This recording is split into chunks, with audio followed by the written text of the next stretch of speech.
We present the unboxing and installation of the DTF dryer and shaker InkOne SX7. First, we unseal the machine and take out all the components.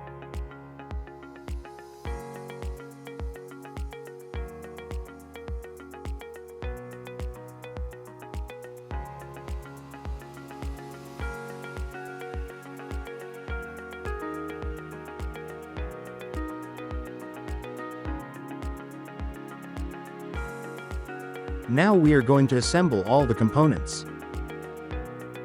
We screw in the bars that will hold the paper holder.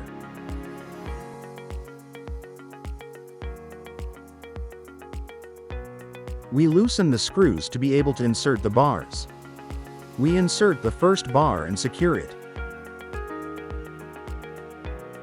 We insert the second bar and attach the paper holder to it.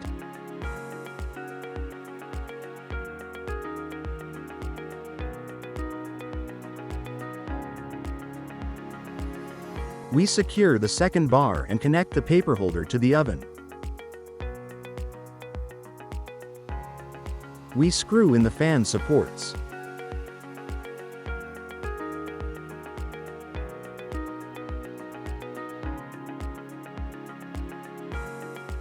We place the fan on the supports and connect it.